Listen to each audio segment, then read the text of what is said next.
All right, good evening, ladies and gentlemen. Thank you very much for affording me the opportunity to be part of this discussion. I trust that everyone here today will not only leave empowered, enriched, encouraged, but also, perhaps enriched to not only talk the talk, but also walk in action and continue to fly the flag high, take the baton from those that have already, done the work, and continue to empower our nation. Now, with that said, I'd like to welcome our esteemed panelists for today. Of course, we've got Professor Anita Bosch. She is the lead researcher of Women in the Workplace Research Program, where she also serves as a professor for the Department of Industrial Psychology for the University of Johannesburg. A warm welcome to you, Prof. Well, second up is Ms. Vera Creel. She is the founding director of Blazer Advisory, of course responsible for accelerating the investable businesses, focusing on the African entrepreneur who have assisted people throughout the world at large. A very warm welcome to you, ma'am.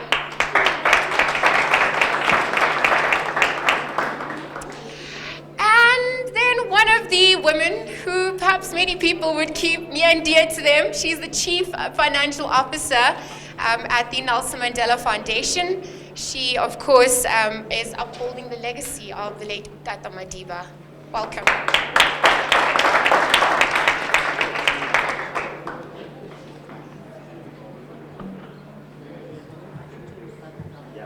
Perhaps while they're being mic'd up and getting ready, I would like to start off this conversation by saying, a very smart guy once said, no problem can be solved with the same consciousness that it was created. That very same guy also said that insanity is doing the same thing over and over, expecting different results. Of course, that smart guy was Albert Einstein. Thank you. So with that said, I think it's very important to remember that to be a woman in South Africa, it doesn't mean that we all hold the same opinions about politics, religion, or family. It's perhaps more about finding a workable solution to offer peace, politics, surrounding, and a workable way of sharing politics, religion, and family values that empower everyone in the country. Are you all mic'd up and ready? Almost. Right, yeah, okay. Okay, so without further ado, without taking up too much of the panelist time, I think there's nothing subtle about the trend of women in leadership. I think these conversations have happened, they've been happening throughout the world. I just want to perhaps know from you, to start off all of this, why do you think women are being called at this time to, all over the world, to take up the position of leadership? What can we do differently, as opposed to our male counterparts? And then with that said, how will we help chart a different approach, perhaps without rearranging the chairs on decks of a Titanic? By all means, whoever's willing to start with that conversation, please take it. Anita, you look like you're ready. Okay, let me start by saying that definitely women take up the world and life quite differently from men. If you ascribe to the fact that we're all human beings, that's an equalizer, and that says, yes, we're all human beings, but there is difference, and we should really celebrate and recognize that difference. So I think worldwide there is a groundswell of acknowledging that the globe has such rich difference, and if you ignore women, you're ignoring roughly 50% of the globe. And also, what we offer is to view this world, especially in my research program, looking specifically at women in the workplace, a world that was constructed for men by men, and viewing it differently from a woman's perspective, so that you can uncover new things, as you've said, Albert Einstein stated that, so that we can improve the world for both men and women. And I think that is a very interesting contribution and a very necessary contribution that women bring. Ms. Vera Kriel, do you have anything to add to that? Yes, but before I would do that, I just want to share with especially the students here a number, 8606064. That was my first year student number at this university. So from a corporate point of view, I think the reason why women is coming to the fore is that we are dealing with a lot of complex problems. And we've realized that a lot of the solutions that we have started or for many years implemented isn't necessarily the answer.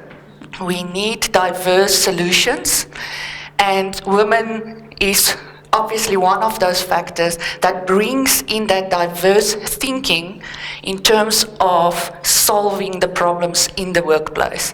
And I think because of the complexity, because of the interconnectivity of the world in corporate and also in the public sector, women brings a different perspective and new solutions to new problems and sometimes also to older problems. What do you have to say before we continue? I think it's just a general summation before we hone into the problems we face at home. Just picking up on what the two ladies have also said, I think in answer to your other question about what it is that we can do as women is just to be authentically ourselves. I don't think we should try and be men in a men-led society. I think what we bring to the table is that we're women and they need us as women to participate as women. And the worst thing we can do is try and play male in a male society.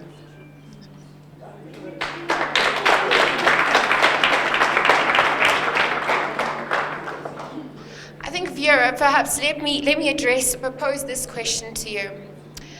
What are your thoughts on leadership and women's organizations amidst all these society and organizational barriers that currently prevail? My view on leadership is that there's only one thing that you need to do, and that is to have the ability to mobilize other people. And mobilize people, whatever the cause is, whether you're in a public sector, whether you're in the private sector, and that is your sole, goal, is to mobilize people. Now, then we get into the what are the qualities to mobilize people? Now, there is no one template. I think that is extremely important, is that no one thing will always be the answer to any of the questions you have. As a leader, I think you need to have a lot of self-awareness. So you need to be aware of what you can do, what you can't do, what you're good at, what you're not good at. That what you're good at, you take on. That what you're not good at, you do need to get people to support that. That's the only way that you will also be able to mobilize people. I want to add to what our honorable guests have mentioned in terms of strategic vision. If you don't have a strategic vision and you're not in this for the long haul, you will not succeed. I think there's one quote to say that we always overestimate what we do in 1 year, but we underestimate what we can do in 10.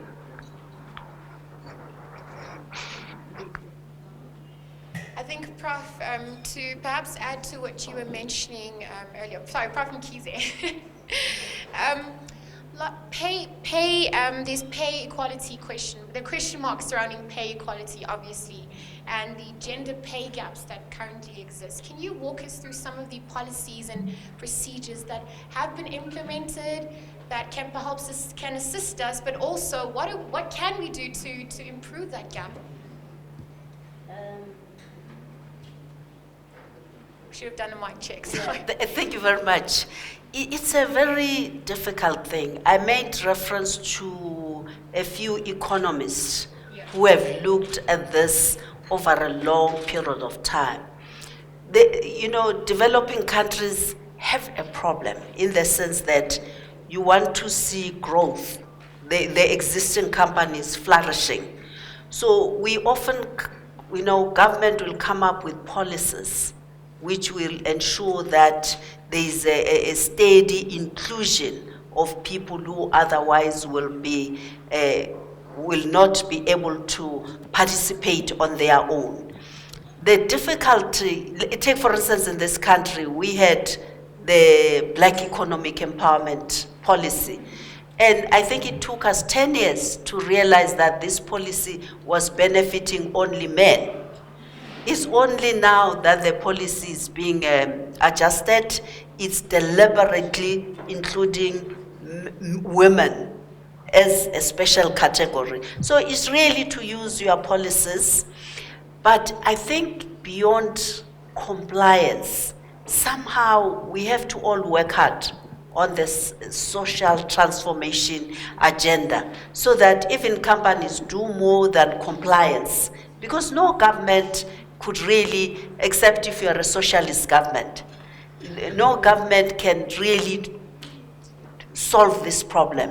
It calls for citizenship where people are committed to take an extra mile towards the inclusion agenda of other segments of society who on their own will take many more years to achieve what they've done. I mean, government will come up with a charter in mining and say so much must go towards the previously disadvantaged, also communities. It calls for more than policies and regulation and legislation. It calls for a social transformation agenda that is adhered to and embraced by as many citizens as possible. Would anyone like to add to her point there? Perhaps, Minister Khoza, just to pick up from Prof, what role does the media and also the media, the coverage play in facilitating those policies and call to actions, basically? Thank you very much. I think that the media plays a very, very important role, really to educate our people, our citizens, about the policies and the legislative frameworks that are there to improve, the quality of life of our people, women, men, boys, and girls. It is, however, very, very important to ensure that those who are in the media, men and women, should ensure that the voices of the voiceless, the voices of women out there who are probably unemployed, who are probably poor, who have nowhere to go, that voice of that woman is also heard through the journalists that we have in media. And, but we look at the media, sometimes you get worried that some of the stories that are covered are really problematic in terms of what we're fighting for. Equality, sexism, etc. So these are the things that we need to dialogue on, to engage on, so that going forward, indeed, we should ensure that the media continues, because there's media that does a lot of good work out there. There will be just few journalists out there who really, really are not doing what is expected of them. Just to go back to the question that you asked, by the way, women are more than 50% in this country. So women must be in positions of leadership. So it's also very vital. Thank you. Let me pose this to everyone on the panel. What is the importance of role models and mentors within the sphere of empowering women? I think from a young person's point of view as well, one of the things that I've learned is that we don't all have to make the same mistakes in order to learn from them. So if there are people who can show us the way without us having to have gone through that particular road ourselves, it's even more beneficial for your own growth. So mentors and people to look up to are really important in that we live in such a world that's changing so much all the time, and we don't always have the wisdom we need to know how to navigate these changes, these different dynamics. So to look up to women that have or know how or can tell you or teach you or guide you is extremely important, because in as much as you finding your own voice, they're assisting you in finding that voice. So from that perspective, from not only a personal perspective, but also a professional perspective, I think it's extremely important.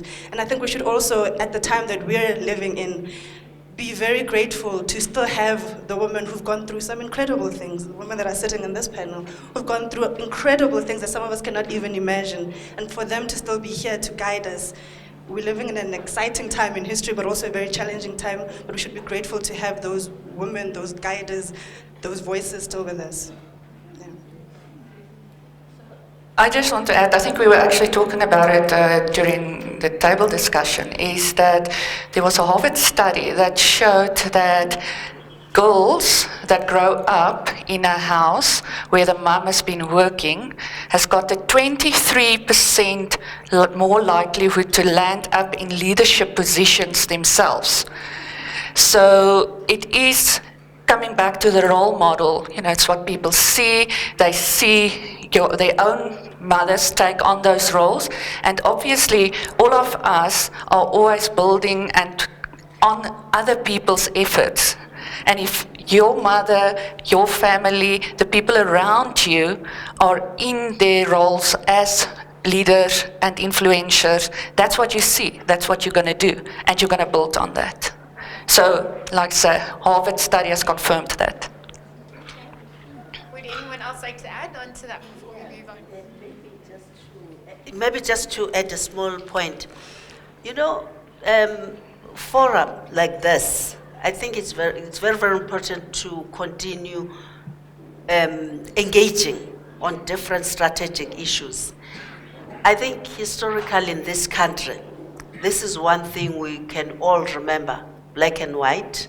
They will be meeting in our homes, in our churches, everywhere. And we spoke about the most difficult issues that affect the country. And of course, institutions of higher learning, they have even more privileges and opportunities to bring all of us together, irrespective of age, education, urban or rural. I think people learn better through interaction, through processes of engagement.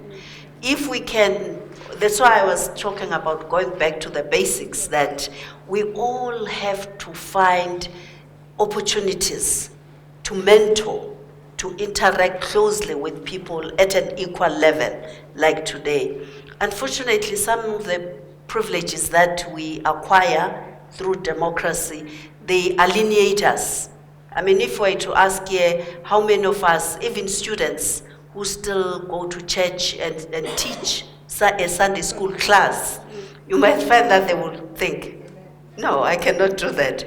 But, you know, when you look at, we all grew up from a granny who will hold you by a hand and take you to a Sunday school, which really taught you the values that MEC Nandi was talking about, the principles, the discipline, and everything. So there are things that we can do if we interact closely on a regular basis. I think social media, in a way, is helping us, but somehow our platforms are bringing other elements that we're not yet in control of, where we don't use it for strategic topic and issues, but for side issues. One of those, just to add, strategic issues that we want to see social media talk about is socialization. Socialization of girls and boys in the home. We continue to see young mothers, for example, buying dolls for the girls, cars for the boys, even aeroplanes for the boys. So we continue, you know, that stereotyping, you know, of our children, that boys are better and superior than girls. Whereas we would like to see more in the social media, really to do, you know, to help one another as to how we can bring up boys and girls to learn that nobody is superior, they're all equals. In that way, we help society towards equality. I actually want to take this a little bit more personally for each of you. I mean, you're all graduates from university. Perhaps to start off this next thought, what was the leap like for you? You know, upon graduation, having to enter the workspace, what were some of the challenges that you had to face that, I mean, if it doesn't kill you, only made you stronger before we continue?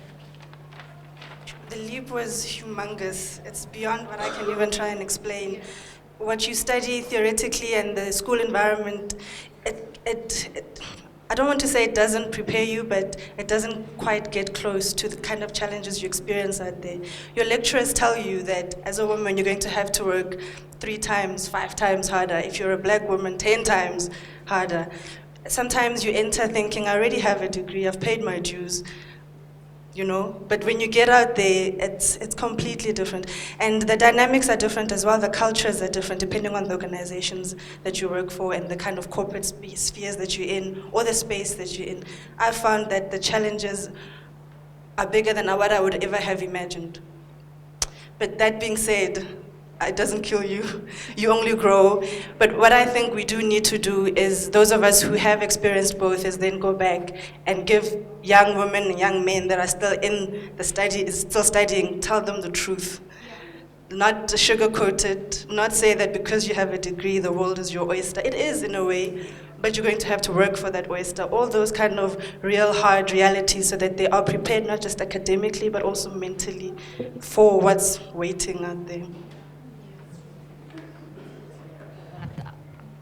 I think very well stated. And more specifically, what we do know about women entering the workplace, young people entering the workplace, is that we really see ourselves as one of the boys, and we use that term very often. So in engineering, for instance, a group of women would say, well, I'm just like one of the guys, you know, referring to themselves as though they are a man. But the watershed moment comes when a woman either chooses or does not choose to start a family. And that very often is a big watershed moment, depending on the support structures that you do have. And we still continue also with particular support structures based on our history, the historic developments of how families were segregated, how grandmothers still look after children, children are sent back to rural communities to be raised because young mothers work in the cities. And very often they are young mothers, single mothers. In South Africa, we have more household headed by women than by men. And that's another reality, a reality of our history and a reality that kind of perpetuates. And so at that point when there's a watershed moment, and either, as I've said, you choose or you don't choose to start with a family, then women say, I'm no longer one of the boys. I'm no longer like the guys. I have to make other decisions. I have a different role to fulfill. And I think that is what we see in women's careers, a different trajectory that you then take. But I also want to speak to the men in the room tonight to say that society exists of both men and women. We've heard this a lot, speaking about, all of the speakers have spoken about it. But the issue about masculinity and what it means to be a man. What does it really mean to be a man in South Africa? And how does that relate to being a woman and not suppressing that woman? So you can be fully man without suppressing anybody. And I think that is a very important part in the societal transformation. And for men to really, really believe that in their hearts and then to act on that. So I agree, it is quite a big jump from studies into the workplace. I think the most value I got from my studies was the last year when I was working in the legal practical school in Alexandra, because that taught me far more about the real world than all the studies. But I cannot underline the importance of a good education. Okay, and the reason for that is one of the success factors, especially for women, is that I always say, know what you talk about and know what others are talking about. Okay, know what you talk about is have the strong technical skills that's needed to make an impact. When you're in conversations and you don't have that strong technical skills background, especially in a corporate environment, you will not be taken seriously. And know what others are talking about. People use jargon to create exclusivity. Okay. So the first thing, and I had a mentor that, at some point in my life I also worked in the telecoms industry. And the first thing that my mentor gave me was this thick book with all the jargon. It said, go go and study that. So when they come back with GSM, convergence, whatever, I knew what they were talking about, and I wasn't excluded out of those conversations. Because it's those conversations that happen that gives you influence and also lifts your profile if you actually know what it means. So the last thing I want to add is that the one thing is that you do need to have resilience. I always say to people, skin like hippo. I'm not fat, I'm 10 kilogram extra skin, okay? Don't take things too personal. Just acknowledge it did not work out and move on to the next thing. Sure. What do I say now? Well, I'm trying to reflect. It's interesting you are asking this question because we are quite old, but we have to think back. For me, when I was a young person, of course, it was a different era. There were other priorities, politics, struggles. But I used to be cynical, think that, I can read, I can think, I can do this, so what's the big deal about men? But there's something which I learned quite quickly, that, this thing of being born in an unequal society, I find that men will always be at the right point at the right time. And you will find that they will emerge. Even if you work hard together, when people stand to be counted, you will find a boys' club emerging.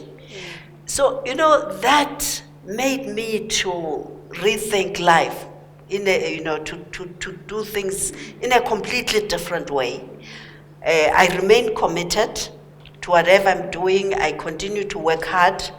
But I can tell you today that, as we were sharing about the numbers of ministers and deputy ministers, sometimes I would look at the president going to Switzerland, Davos, and I would say, the president is with so many men. So, what has happened to women? And in numbers were there. And sometimes when it's high-level presentation, I'll find that it's only men who are presenting, and this is a strategic platform. And that, I grew up seeing that, and I still see it today. So it made me to redefine what is important, and to still be committed, to work hard, but somehow to be content that I might not, emerge, but at least people who value what the MEC was talking about, one's contribution, they will appreciate what I have. Because sometimes if you are desperate for recognition, it can really, I think it affects many of our sisters. They start being restless and try to be aggressive, and they push very hard, and then everybody starts saying, it's almost like they diagnose you. And look, she's really upset. They focus on the emotions.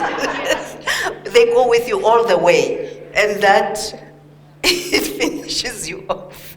So you have to, maybe the resilience, you have to be strong inside. And continue the fight, but not expect easy gains, and look at deeper appreciation and values and achievements more than really the everyday social recognition and so on. I hope I'm clear. And in conclusion, MEC. In conclusion, I think that people are not homogeneous. People are not the same. You do find men who are gender sensitive, who respect other women, but you also find women who are not gender sensitive, who don't respect other women, who want to pull them down. especially if they see that you are succeeding in whatever that you are doing, especially when they see that you know who you are. So we need to be aware. I think we need to be conscious about the environment in which we are. But I think that we need to continue to respect each other. Thank you.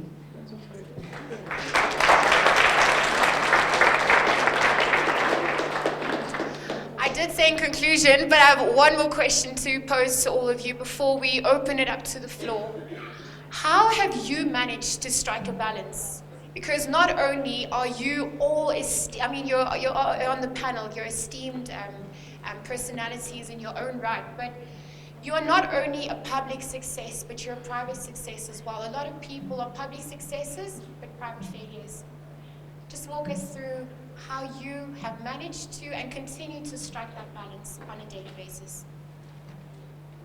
I don't know if I have the credentials to speak on that. I don't know if I should maybe start on the other side. but it's a tough question. I think it's not easy. And unfortunately, sometimes you only realize that you're not striking a balance when it hits you, when something falls apart in your life. So what I'm trying to do is keep work, and then life. So I try to make time for my family, and as much as their deadlines, and sometimes it feels like the world wants everything from you. I try and make time for family, I try and make time for friends, I make it really important. I want to say that I try and exercise, but that won't be the truth. But what I'm trying to get at is that I try and live in as much as I put a lot of my soul into my work as well. So I don't want to be just great at one aspect and then fail dismally at the other. It is a challenge, and I can only imagine what it's like when you get married and there's a husband, so then I'll figure it out then. I think I've become philosophical about the word balance. And I don't know whether that really exists. I think it's a wonderful term in the dictionary.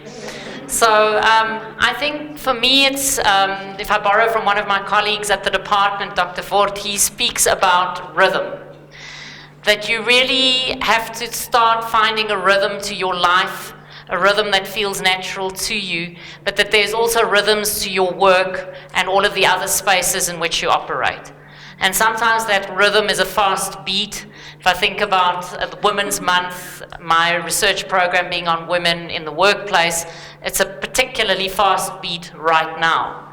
And so I strike a balance with my work rhythm right now. And then later on in the year, hopefully, I'll be able to strike a balance more with the rhythm of my family. So it really is a give and take, and not, this thing about you can have it all. Yes, you can have it all in a lifetime, but not all at once. And I think that's really important. Those have been important lessons for me.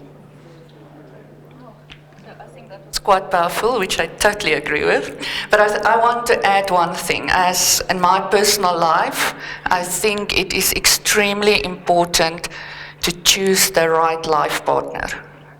In terms of a man that supports you, that's there for you, and vice versa, that it is really when you make that decision that it's a partnership and the equal partnership. Personally, my husband at one stage gave up his job to follow me to New York for a couple of years, and I'm not sure I know a lot of other men would have done that. So it's extremely important to do that.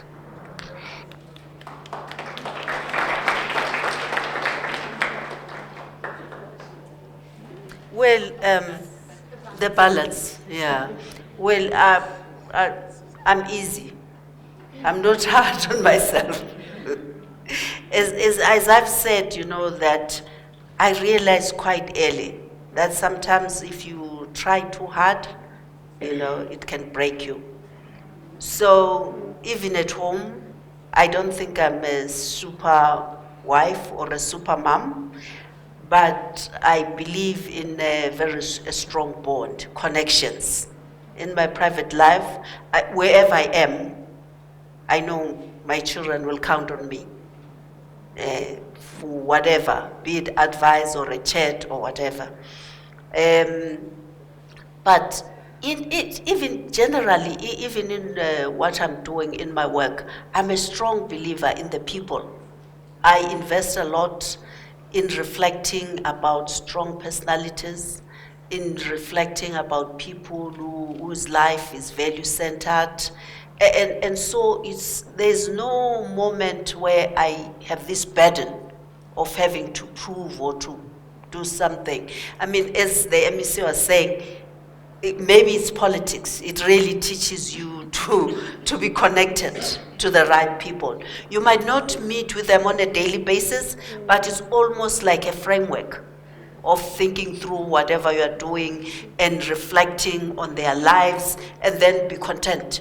Even if you have challenges, it's almost you live with this pool of people around you. You might not touch them, you might not see them, but you know they will believe in me, they will agree with me. And it makes you to be very strong inside because you are not alone. And of course, I'm a person who bring in as an element of spirituality.